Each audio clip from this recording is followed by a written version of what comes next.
કે કાલ આવે ટાણે તું મારી પાસે દોકડો લઈ જાય માટે ઈ હાંડિયું હું ત્યાં મૂકી આવ્યો છે, હવે કાલ લેવા જાવું છે. તો કઈ વાંધો નહીં, ઈ કેવી રીતે દીએ છે અને ક્યાંથી કાઢી આવે છે ઈ બધું સમજી જાય. હારો બધું સમજી જાય. એટલે બીજે દિવસ થયો અને ડોહીમાં એ પાણીમાં ધોઈ અને દોકડો દીધો. એટલે ઓલે પૂછ્યું કે બીજું તો ઠીક, પણ માં આ દોકડો કાઢ્યો ક્યાંથી? તો કે બાપુ ઈ કાઢ્યો ક્યાંથી ઈ તો કેવા જેવું નથી. તો કે ના કયો ન કે ગાણી મગાતી તેલ કાઢીએ રાજા, કઈ નો હાલે એમાં. તો કે એમ, તો કે ઈ દીકરા મારા ઘરમાં તો કઈ રહેવાનું નથી દીધું. તમને ખબર છે, મારો દીકરો જ્યારે મૃત્યુ પામ્યો હતો ને ત્યારે એના અટાણે પાવલી મૂકે માણસ, તેથી મોઢામાં દોકડો મૂકતા. એ હગા દીકરાને કબર કોડી અને મોઢામાંથી દોકડો કાઢીને તને દીધો છે. ત્યારે નંદને ખબર પડી, આખું કબરું ગોડાવ્યું. જેટલું સમાધિયું કબરું હતું ને એ આખું કબરું ગોડાવી અને મોઢામાંથી દોકડા કાઢ્યા. દોકડા કાઢી અને ધન ભેગું કીધું. હવે વધારે પૈસો ભેગો કરીએ તો પાછી હાંસવવાનું દુઃખ. હે અત્યારે તો બેક ને આન તેન થઈ ગયા, બહુ વાંધો નથી. ન્યાય ટેક્સ ભરવાની દુઃખ, બહુ લોભીઓ એને ટેક્સ નડે હે કે ન્યા ભરવા પડીએ. એટલે આની વિચાર કર્યો કે હવે આને હાંસવવું ક્યાં? એટલે એક સંત પાસે ગયો. કારણ કે માણસ અતિશય મૂંઝાય ને ત્યારે સંત પાસે જાય. બાને તો ધન પૂરતી જ હાંસવા પૂરતી જ સવાલ હતો. વંદન કરીને કીધું કે બાપુ એટલું ધન મારે હાંસવવાની કઈ પણ ઉપાય? તો કે હા ઉપાય છે, પણ તું કરી હક તો થાય. તો કે શું? કોઈ તને શિયળ સિંગીની જો હાડકી જડે ને તો ઈ શિયળ સિંગી ગમે ત્યાં જઈ હગે, પાણીમાં ઈ ઉતરે ને તો પાણીના ભાગ થઈ જાય. એટલે રાજા કાયમ શિકારમાં જાય. એક દિવસ આ શિયાળ સિંગી નો પીછો કર્યો અને નદી આડી આવી. નદીમાં શિયાળ ઉતર્યો, બે ભાગ થઈ ગયા કે પાણીના, અને સામે કાંઠે વહી ગઈ. ત્યારે ખબર પડી કે હા આ શિયાળ સિંગી છે. એટલે તીર માર્યું અને શિયાળ સિંગી ભરી ગઈ. એને કપારમાંથી હાડકી કાઢી અને પોતે લઈ આવ્યો અને નદીમાં ઉતર્યો તો પાણીના બે ભાગ થઈ ગયા. ભયો કે હા હવે બરાબર. આખું બધું ધન લઈ દરિયામાં ગયો. બે ભાગ થતા ગયા. એક બેટ હતો, બેટમાં ધન મૂકી અને પાછો આવ્યો તો પાણી ભેગું થઈ ગયું. જ્યારે જરૂર પડે તો દરિયામાં જાય. હવે ત્યાં પાણીમાં કોણ લેવા જાય? એક દિવસ પોતે નાવા ગયો. જેટલા જેટલા આવા લોભિયા, અહંકારી, અભિમાની થઈ ગયા છે ને એનું ઘર જ ખૂટ્યું છે. ઘરમાંથી જ એને દુશ્મન ઉભા થયા છે. ભગવાન બીજાની કોઈની બાનાધારી ન કરે, તમારે જ આંગળે એવો દુશ્મનને જન્મ આપે કે તમારો ધનોત્પનોત કાઢી નાખે. એવી કોઈ દીકરાની વહુ આવી જાય, તમારે ઘેર એવો કોઈ બાળક જન્મે કે તમારે ઘેર એવો કોઈ પણ આદમી આવી જાય અને તમારું ધ્યાન પાંતિ કાઢી નાખે. એટલે એક દી સ્નાન કરવા ગયો અને મોટામાં મોટી રાણી પોતાની માનેતી એ દેખી ગઈ. ઓલી સિંગડીનું માદરડી કરાવીને કાયમ નંદ આ બાંધી દીધી. નાવા જતો તોય છોડે નહીં. એટલે રાણીએ કીધું કે આ હું બાંધ્યું છે? તો કે ઈ માદરડી છે. તો કે શું છે માદરડી? તો નાવા જાવ તો છોડીને મૂકતા જાવ તો હું નિયા ભેરા બાંધીને ન જતા હોય તો મૂસુઈ લીંબુ લટકતા હોય ને ઘેર આવે તો ટોપો ઉતારે થાય. ક્યાંય ન ઉતારે. ગમે એવો કલેક્ટર ડીએસપી હોય તો ન્યા ટોપો ઉતારે કે ઘડીક દોરી તણે તો રોટલી કરી તાણે જ પડે ને કે રિયા રોટલી વિનાનો એટલે નંદ બોરવાઈ ગયો વાંધો ને તમે કહેતા હોય તો છોડી નામ ખીલી નીગાડી દીધી એટલે રાણીને થયું કે હવે નાઈને તો મોડા આવી ગયા આમાં જોઈ લઉં શંકાશીલ માણસ બહુ ખરાબ વિશ્વાસુ માણસ સારું અમુક માણસ એવું વિશ્વાસુ હોય કે જે કહીએ અમારા હિત માટે કરતા બાકી શંકાશીલ છે ને માણસ બહુ ખરાબ એને ન ભૂગાઈ કોઈ દી એ જીવ પણ લઈ ગઈ એટલે શંકા કરીને ઓલી માદડી ખોલ્યું તો હાડકી નીકળી ઓ યા હાડક્યા પહેરીને ફેરી છે ઈકરણ ખાંડણીમાં નાખીને કૂટડી અને ઉકળામાં નાખી દીધી અને માદડી પાછું ભેડી દીધું ભેડીને પાછું હતું ને ટીંગાડી દીધું ઓલે આવે ને પાછું ખાલી માદડી બાંધી લીધું બીજે દિવસે ધનનો જવાબ ઓલો જરૂર પડી લેવા ગયો તો પાણીમાં જાય તો પાણી બે ભાગ ન થયા ઓહો હું થયું પાછો ઘેર ભર્યો કે કંઈક પણ નવા જૂની થઈ હોય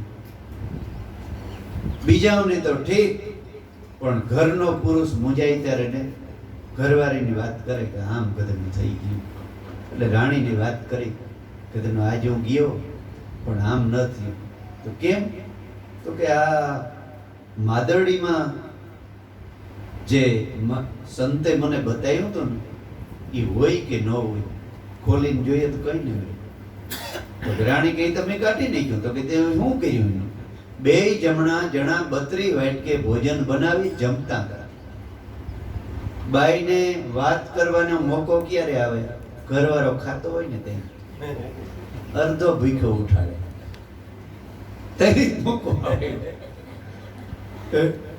આની તઈ જ વાત ઉપાડી કે ઈ તમે એમ શું કરવું તમે ઉકળામ નાખી દીધી અને રાજાએ કે હુંકાર દીધો કે હે આમ કીધું પ્રાણ નીકળી ગયો મરી ગયો એટલે કવિ કાગ બાપુ એનું ભજન ગાયું શું કીધું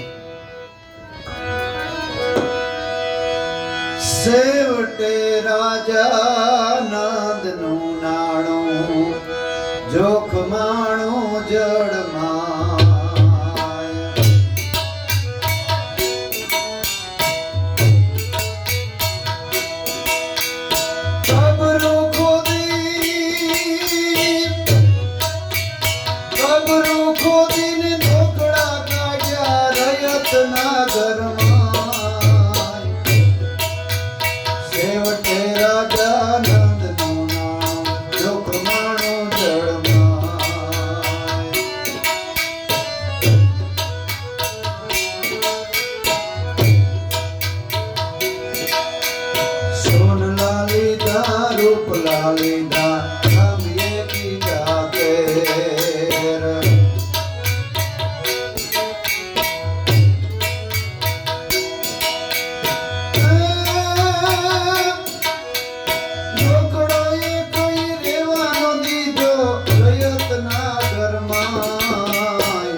લાગી ઘરો ઘર લાય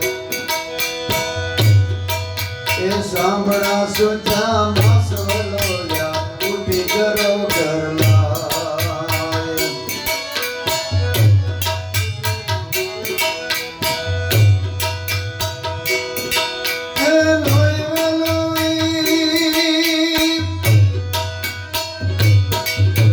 એ લોઈ વલોઈ હાડિકા હોના કોઈ તૃપ્તિ નો થાય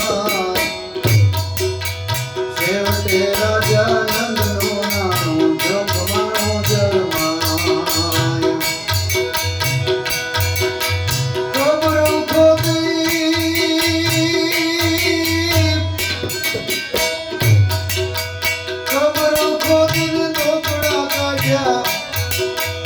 રયતના ઘરમાં છેવટે રાજા નંદનું નાણું જોખમાણો જળમાં.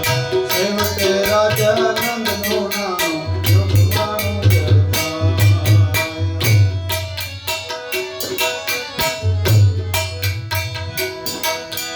જમણે લેવા સાંડિયા જોડ્યા નાણું કોના ઘરમાં. જમણે લેવા સાંડિયા જોયા એ નાણું કોના ઘરમાં.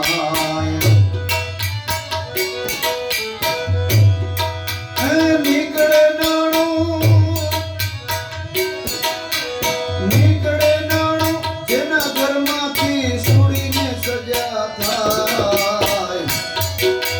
સુડીને સજા થાય. છેવટે રાજા નંદનું નાણું જોખમાણું જળમાં. જોખમાણું જળમાં.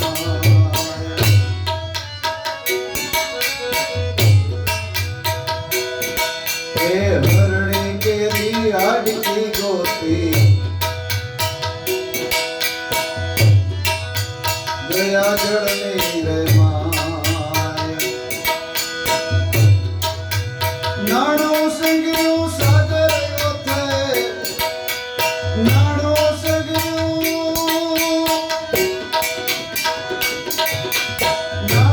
સંગ્યું સાગર ઓથે. લક્ષ્મી નો લૂંટાય. લક્ષ્મી નો લૂંટાય.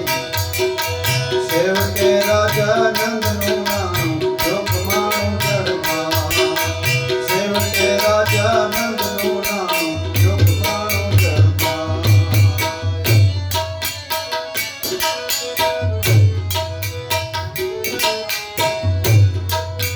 રાણીએ રાજો ગંધ દેખાતું આપે ઉઠ્યો અકળાય. એ રાણીએ રાજો ગંધ દેખાતું આપે ઉઠ્યો અકળાય.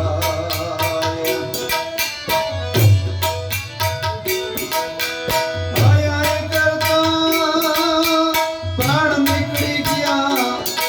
એ આય આય કરતા પ્રાણ નીકળી ગયા. કાગ કે જુઓ કમાય. એ કાગ કે જુઓ કમાય. છેવટે રાજા નંદનું નાણું જોખમાણું જળમાં.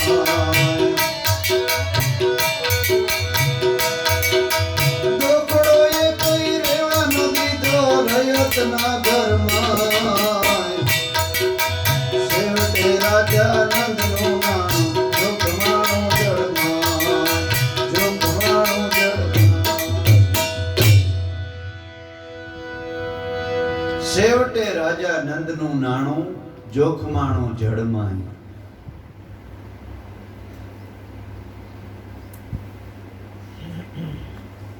આપણે એમ થાય કે હું પૈસો ભેગો કરી લઉં, પૈસો ભેગો કરી લઉં, પણ સમજણ વિનાનો પૈસો એ આપણા મૃત્યુનું કારણ પણ બની શકે છે. સંતોનું શરણ અને સંતોની જો શિખામણ અને સમજણ હોય આપણામાં તો પૈસો ફાયદો કરે છે. નકર પૈસો મોતનું કારણ બન્યું નંદનું. એવા દાખલા ઘણા છે. રાજા રાવણને સોનાની નગરી અને એવું અભિમાન એવો અહંકાર આવ્યો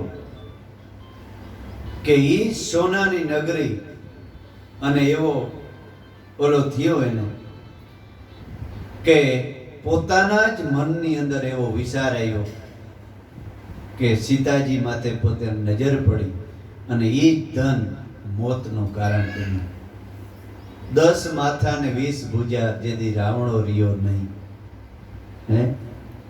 એટલે અનિતિથી ધન હોત થઈ વર્ષ 5 કે 7 અને 12 વર્ષમાં જરા મરણ મૂળથી જાય.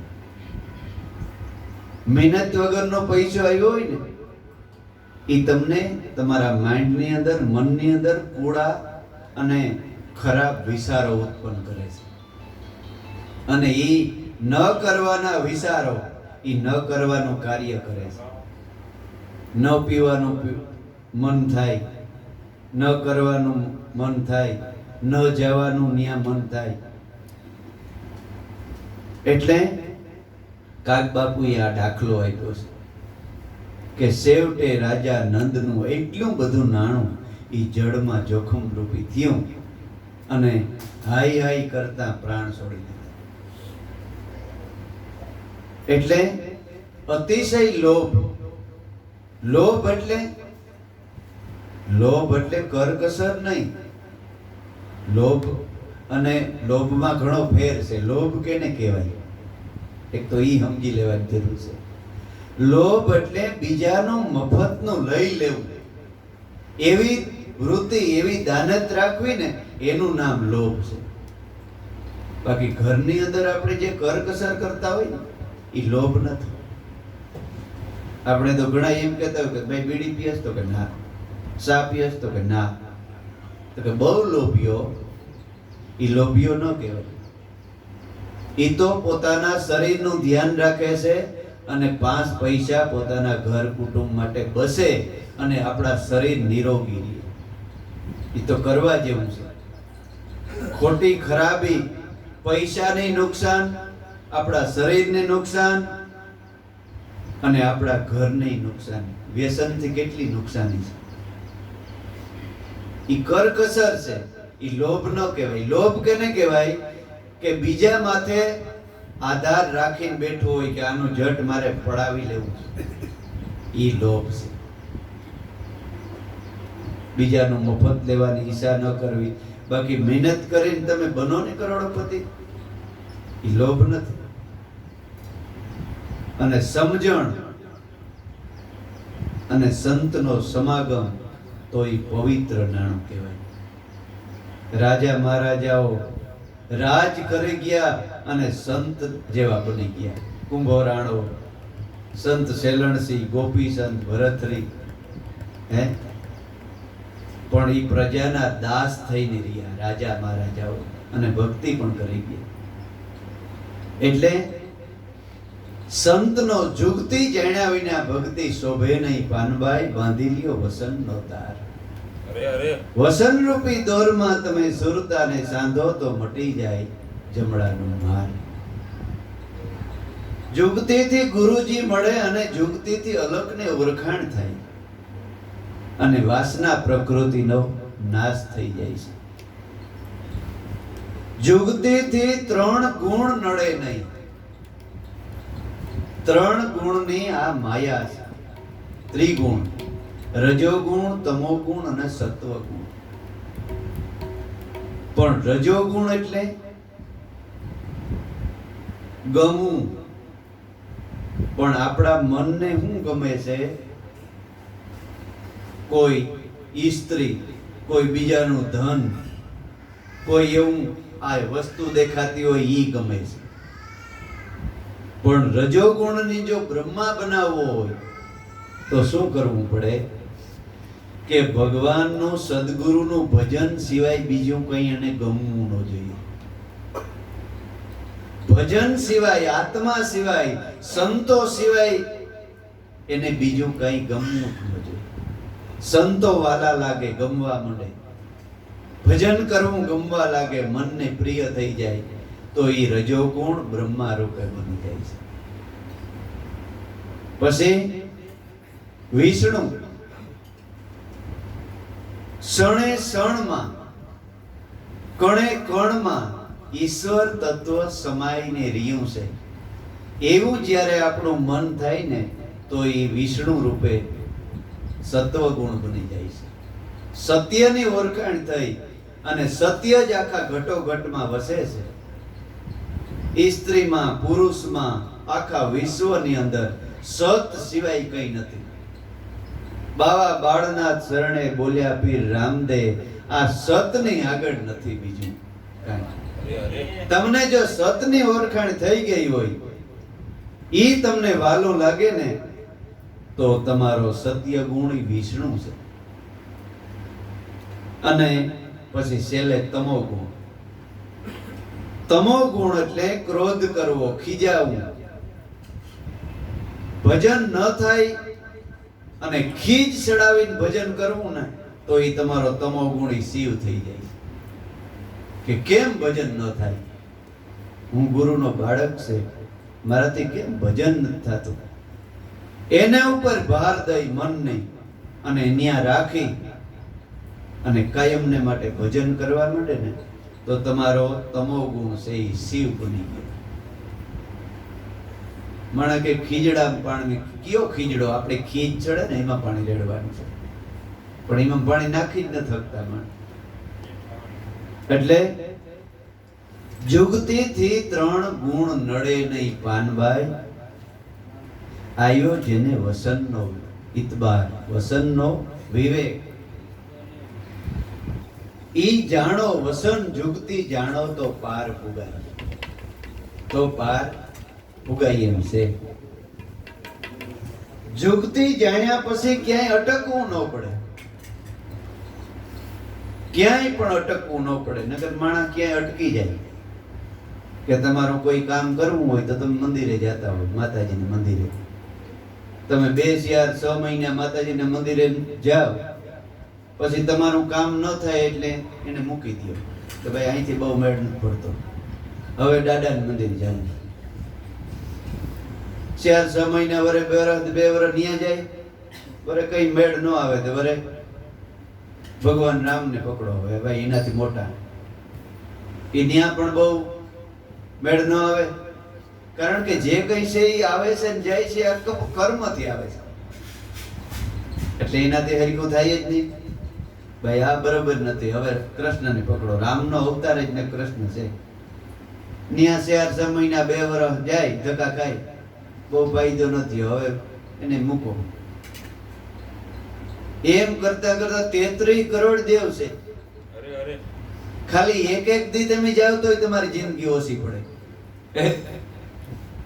તો તમે સમજણ કેદી આવશે? પણ જુગતી જાણી લીધી, વસનનો તાર બાંધી લીધો, 33 કરોડનો બાપ ઓળખી લીધો, હે, અને સમજણ મળી ગઈ કે સુખ દુઃખ ઈ મારા કર્મથી આવે છે. કર્મ પ્રદાન જગ કરી રાખા, જેહી જેહી કર્મ કરે એહી ફલ સાખા. આ મારું કર્મ મારે ભોગવતા ભોગવતા સદગુરુ શરણમાં રહી અને આ જિંદગી ભલે ભોગવવું પડે પણ નવી જિંદગી એવી બનાવી લઉં કે કોઈ દી દુઃખ આવે જ નહીં. છેલ્લા શ્વાસ સુધી ક્યાંય અટકવું જ ન પડે.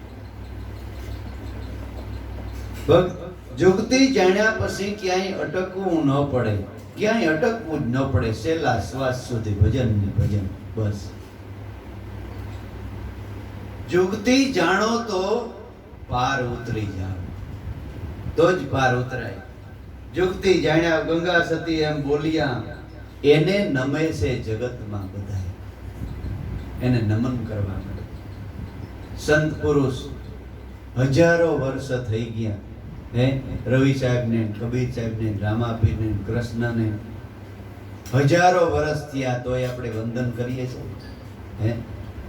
અમરમાં દેવીદાસ, રવિ સાહેબ, ભાણ સાહેબ, કબીર સાહેબ, બધાય સંતોને આપણે વંદન કરીએ. આપણે ત્રીજી પેઢીના આતાને ખબર ન હોય કોણ છે, હે. 5મી 6ઠી પેઢીનું નામ આવડે કોઈ નહીં, પણ આ હજારો વર્ષ થઈ ગયા છતાંય આપણે ઘરમાં ફોટા રાખીએ, વંદન કરીએ. શા માટે?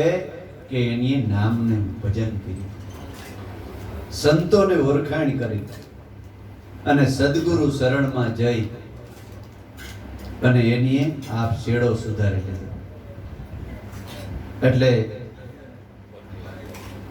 ગંગા સતી કહે છે કે નામની ઓળખાણ જુગતી તમે જાણી લેજો પાનબાઈ, બાંધી લ્યો વસનનો તાર. ગઈ એમાં છે આપણે મીરાબાઈની વાત કરી.